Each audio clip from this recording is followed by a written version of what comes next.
so much for being here. Can everybody hear me okay in the back? Yes. Cool, awesome. Yeah, thank you again for being here. One of the main things that really motivates my interest as a biologist is wanting to understand the nature of biological complexity. And that's because, although there's no question that living things are complex, they are not complex in an arbitrary way. And I believe that understanding this complexity, both its explanations and also its consequences, will give us deeper insights into the fundamental principles behind how life works, basically. And to really underscore that point, I'd like to just mention that an earlier version of the title that I had pitched for this talk was the question, how did life get to be so complicated?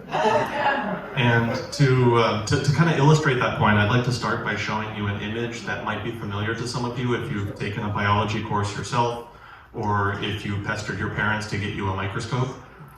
And so what we're seeing here is a number of individual cells under a microscope. And if we take a couple of those cells and we take a much closer look using a much more high-powered microscope, then we can really start to appreciate what an intricate little world it is that we're dealing with. So here, shown in blue, is the nucleus of each cell. The red is the cytoskeleton, and so those are protein filaments that provide structural support for the cell. And all of those squiggles in green are the mitochondria.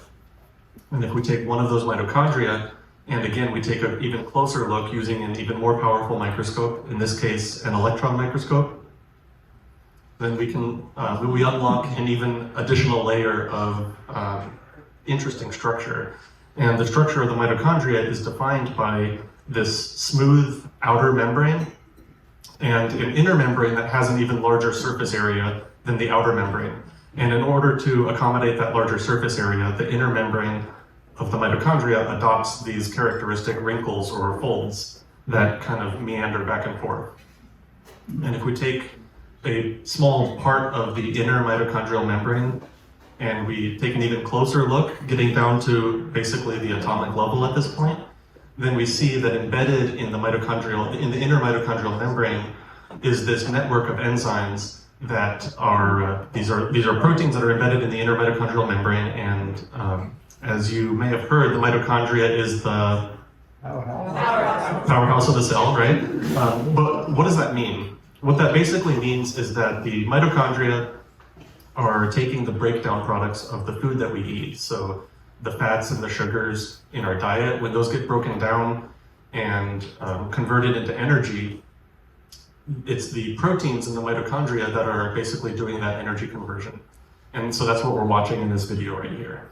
And the reason that has to happen is because the raw materials from the food that we eat have to be converted into a type of chemical energy that the cell can then use to fuel the vital biological processes that keep life going.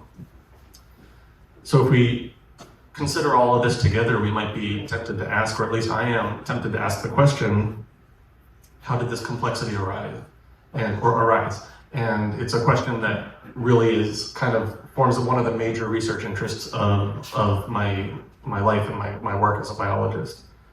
And although we certainly don't have enough time tonight to cover all of the details of how to answer this question, I would like to cover what I believe is one of the central details that really cuts to the core of what much of this complexity is about. And that has to do with the general relationship between the mitochondria and the rest of the cell. So the mitochondria are descendants, they're the descendants of what was once upon a time a free-living bacterial cell. So very early on, before dinosaurs, before sharks, way back when all of life on Earth were single-cell organisms, a small bacterial cell, we now understand, was engulfed by a larger cell. And instead of being digested, that smaller cell took up permanent residence in that larger cell, and it formed a symbiotic relationship within the cell. And this process that we now refer to as endosymbiosis, and that led to the modern cell as we know it, or at least the type of cell that makes up animals and plants and fungi, and a few other forms of life, protists and such. Now, this process of endosymbiosis represents one of what is a relatively small number of major transitions that have occurred throughout the timeline of the evolution of life on Earth. And this particular transition is preceded by, and it precedes other similar types of transitions. So for example, earlier on in the history of life, you have the coalescence of simpler self-replicating molecules into molecular networks that formed the earliest genomes. And then later on, although this didn't happen on every branch of the tree of life, on some branches you have cells evolve to become multicellular, as depicted in this video here, where what you're looking at are what we call snowflake yeast. And so these are normally single-cell organisms, but in this case they have evolved to become multicellular. And then on some of the branches of the tree of multicellular life, not all branches of course, multicellular organisms have in some cases continued to undergo these transitions where they evolve to become even more complex systems, such as animal societies and some of the types of symbiotic relationships that we see in nature. And one of the things that all of these different major evolutionary transitions have in common is that they all follow this basic general theme, where initially you have independent, solitary biological entities that basically form, under some conditions, they form a cooperative group. And under the right conditions, that cooperative group can continue to evolve to the point where it reproduces and undergoes natural selection as a cohesive entity. And at that point, we would say that a higher level life form has emerged. And by higher level, really all I mean is the levels of biological organization, right? So multiple genes make up a genome, multiple cells make up a multicellular organism, and a large number of multicellular organisms can make up a larger, more complex system like a society. And so each of those levels in the hierarchy of biological organization represents one of the major evolutionary transitions. And the one thing that all these transitions have in common, you may have noticed, is that they all involve cooperation for mutual benefit. And cooperation in biology involves both a give and take, right? There's both a benefit and also a cost to having a cooperative interaction. And unfortunately, what that means is that these cooperative systems remain vulnerable to the possibility of being exploited by what we would call cheater entities or cheating behavior. And so you could think of this as a type of parasitism, where the thing being parasitized is what is normally a cooperative interaction.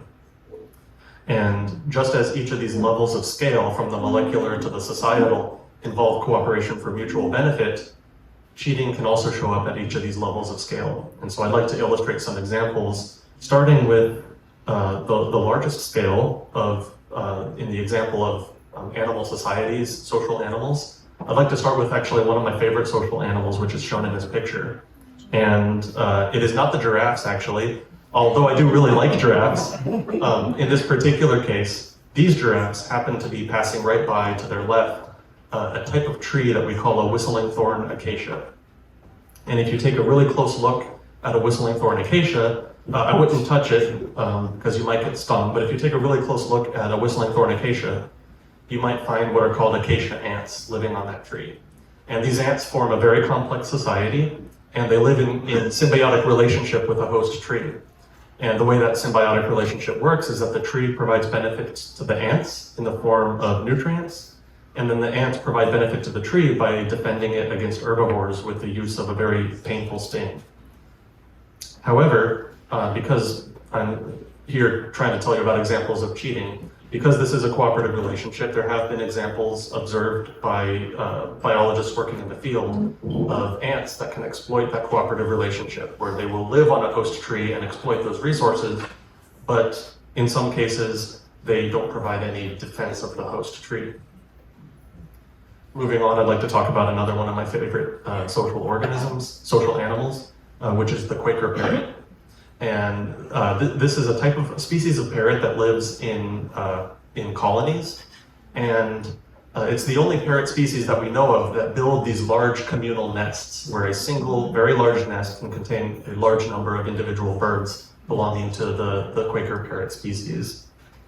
And this species of bird engages in a type of behavior that we call cooperative breeding, which basically means that they will help other members of the species raise their young.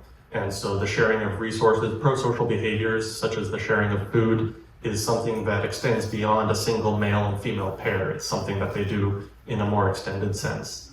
And despite the fact that they engage in these cooperative social behaviors, they also engage in cheating behaviors as well. And in this particular case, we know of the example of what we would call brood parasitism, where basically a parent bird will outsource the investment in parenting to another member of the same species.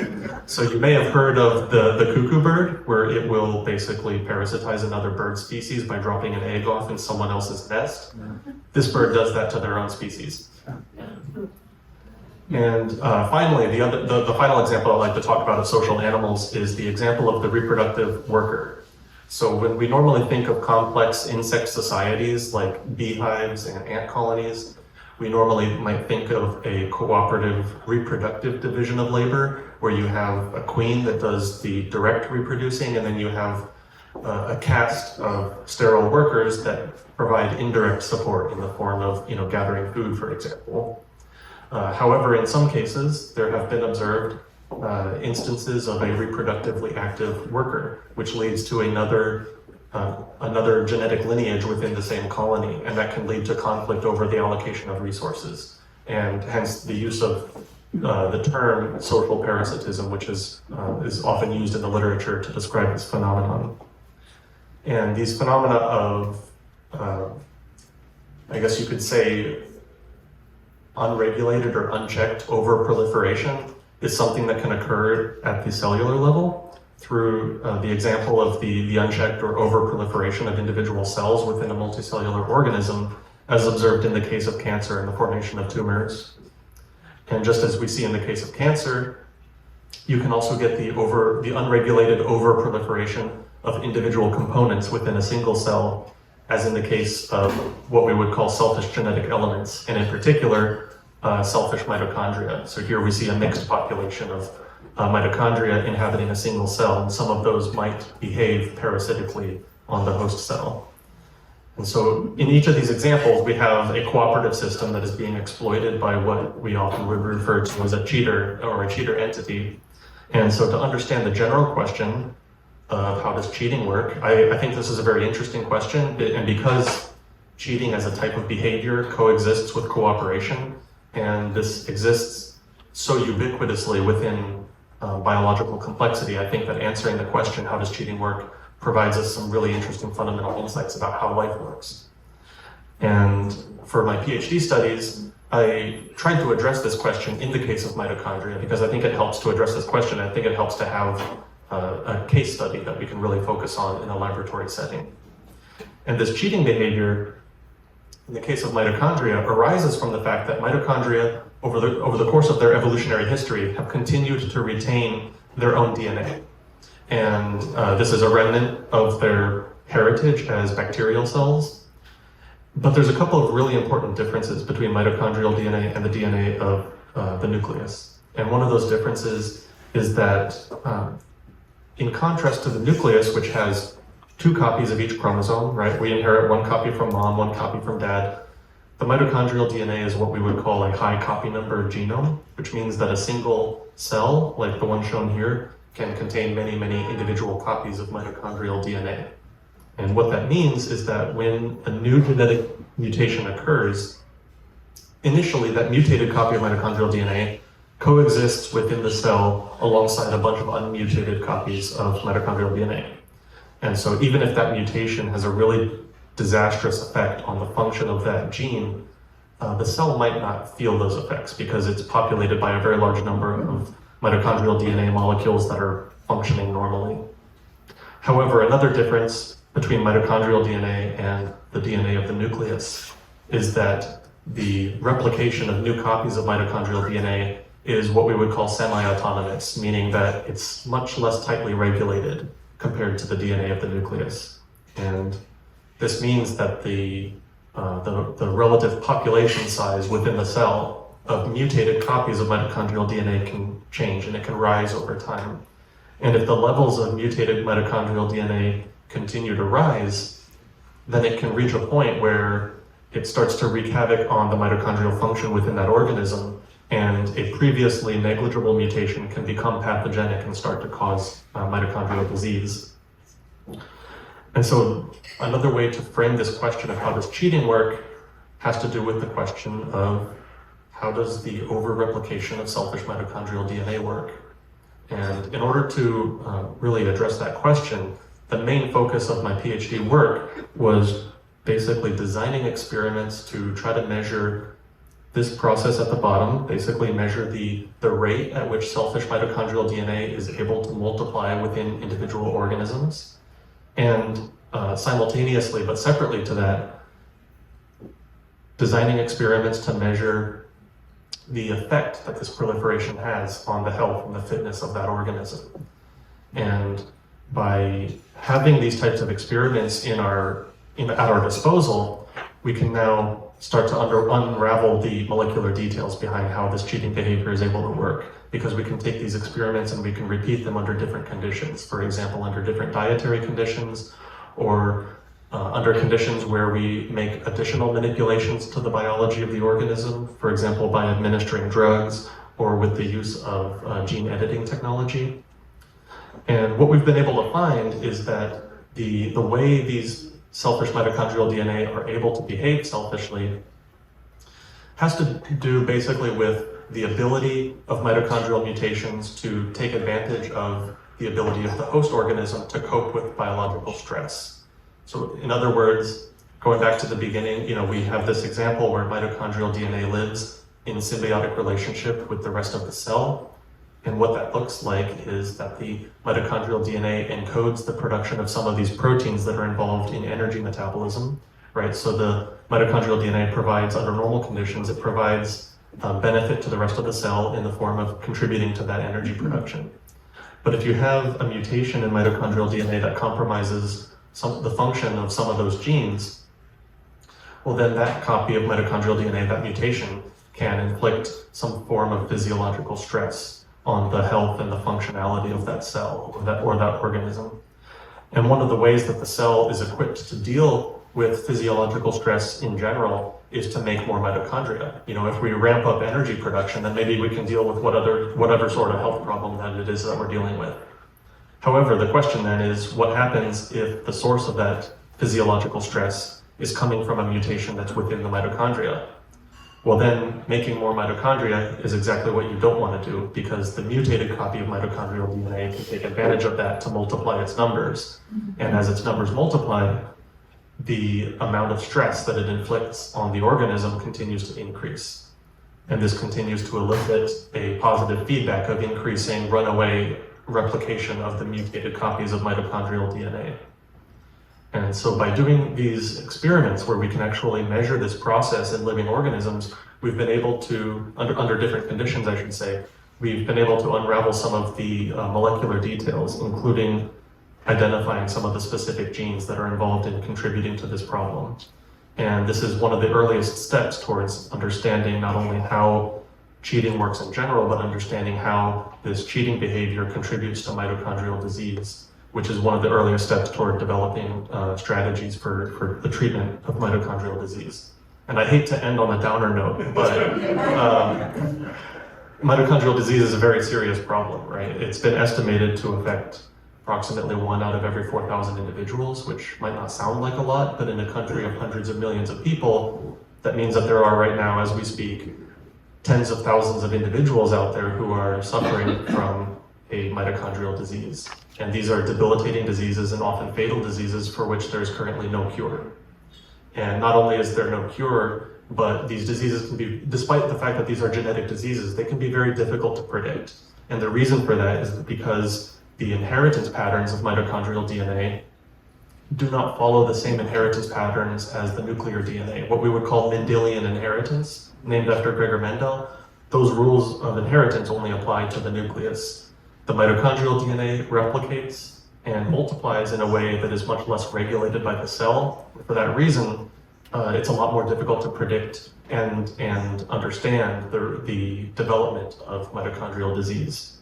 And what that problem of prediction can look like is that you can end up having two different people that inherit the exact same disease-causing mutation in their mitochondrial DNA, and one person can have the disease and the other person doesn't.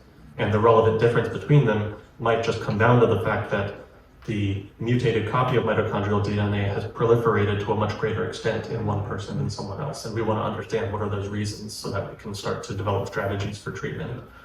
And I'll end by saying that all of this work would not have been possible without the generous support from the NIH, and in particular the National Institute of General Medical Sciences, as well as a pilot grant from the Diabetes Research and Training Center at Vanderbilt University Medical Center. And then finally, I would like to recognize my Ph.D. advisor, the mitochondrial geneticist Malik Patel, and my current postdoctoral advisor, David McCandlish, as well as some of the members of the Patel and the McCandlish labs who have contributed most heavily toward bringing this research project up to where it is currently.